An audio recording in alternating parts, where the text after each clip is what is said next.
ही सगळी जे काही हे फतवे काढणारे हे सगळे जे मौलवी दाढीवाले आहेत ना, यांच्या दाढ्या खेचून, मौलवी दाढीवाले आहेत ना, यांच्या दाढ्या खेचून 23 तारखेच्या नंतर ह्या जेलमध्ये टाकणार आम्ही। दोस्तों, महाराष्ट्र से बीजेपी का छुटपैया विधायक नीतीश राणे एक बार फिर से दोस्तों इसका एक बयान सोशल मीडिया पर वायरल हो रहा है। इस बार तो दोस्तों इसने ज़्यादा ही हद पार कर दी। इस बार इसने मुसलमानों के उलमाओं को निशाना बनाया है। कहा है कि 23 तारीख आने दो, रिजल्ट आने दो, हमारी सरकार बनेगी और ये जो मौलाना है इनकी दाढ़ी पकड़कर इनको जेलों के अंदर डालेंगे, ये जो फतवे देते हैं। इस तरह का बयान नीतीश राणे ने दिया है और ये कोई पहली बार नहीं है। इससे पहले भी नीतीश राणे मुसलमानों को लेकर, इस्लाम को लेकर इसी तरह के नफरती बयान देता आया है। इस बार इसने मौलानाओं को टारगेट किया है कि इनकी ये जो दाढ़ी टोपी वाले हैं, इनकी दाढ़ी पकड़कर 23 तारीख आने दो, उसके बाद इनको जेलों के अंदर जो है वो डालेंगे। तो आप समझिए दोस्तों ये कितना बड़ा बयान है, लेकिन इस पर जिनको मुसलमान भर भर कर वोट देते हैं वो सभी लोग खामोश हैं। इससे पहले नीतीश राणे ने मस्जिदों को लेकर, मुसलमानों को लेकर बयान दिया था, वो भी आप लोगों को अभी बताऊंगा। लेकिन इससे पहले ये आप लोग नीतीश राणे का बयान सुनिए, जो जिसमें ये मुस्लिम उलमाओं को, मुस्लिम मौलानाओं को टारगेट कर रहा है। ऑल इंडिया एकता फोरमने या निवडणुकीत मौलव्याला पाठिंबा देण्याचं जाहीर केलं आहे।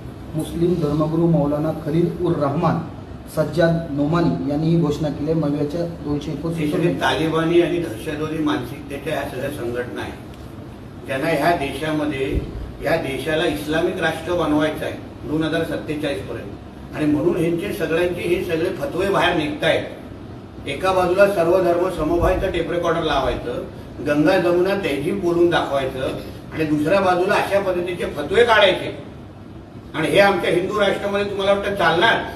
ही सगळी जे काही हे फतवे काढणारे हे सगळे जे मौलवी दाढीवाले आहेत ना, यांच्या दाढ्या खेचून, मौलवी दाढीवाले आहेत ना, यांच्या दाढ्या खेचून 23 तारखेच्या नंतर ह्या जेलमध्ये टाकणार आम्ही।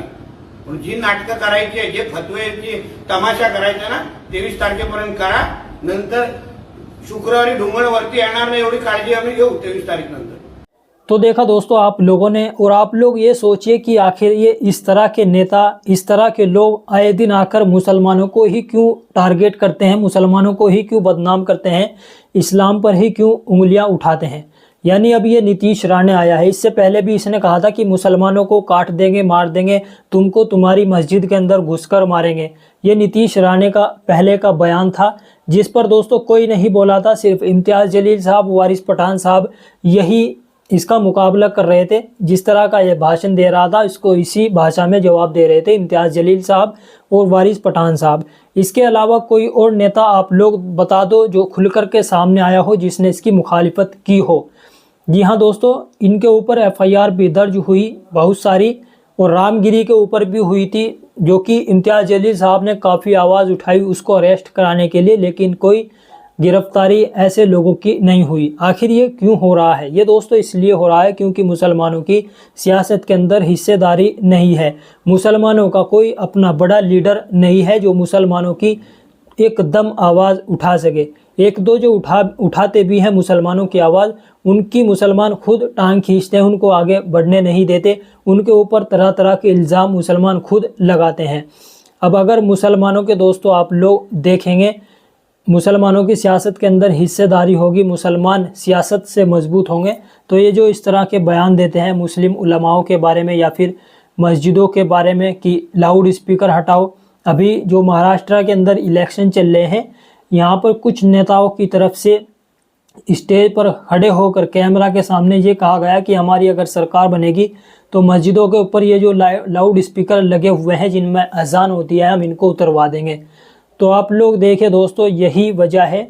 और मुसलमान फिर इन दूसरी पार्टियों को वोट देते हैं जो इनके लिए आवाज़ तक नहीं उठाती हैं, जिनको मुसलमानों का भर भर कर वोट मिलता है।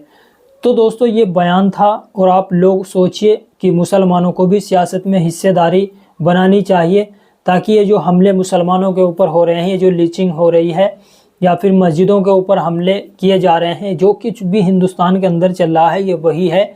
मुसलमान सियासत से बहुत ज़्यादा कमज़ोर है, मुसलमानों को सियासत में हिस्सेदारी की बहुत ज़्यादा ज़रूरत है, तभी ये सब रुक पाएगा। जब मुसलमानों की कौम, जो अपनी कौम है मुसलमानों की, उनकी आवाज़ उठाने के लिए मुसलमानों के पास 20-30 जो है वो बड़े बड़े लीडर होंगे जिनकी आवाज़ से दोस्तों देश में असर भी कुछ पड़ेगा उनके बोलने से। फिलहाल सोशल मीडिया पर इनका ये बयान वायरल हो रहा है और सोशल मीडिया पर ही कुछ एक्टिविस्ट हैं जो कि इसकी भाषा में जवाब भी दे रहे हैं। सोशल मीडिया पर और भी कुछ वीडियो वायरल हो रही हैं जो कि इसके खिलाफ बोल रहे हैं। आप लोगों की क्या राय है इस बयान के बारे में नीचे कमेंट बॉक्स में ज़रूर बता दें। वीडियो को लाइक कर दें। चैनल को सब्सक्राइब नहीं किया तो सब्सक्राइब कर लें।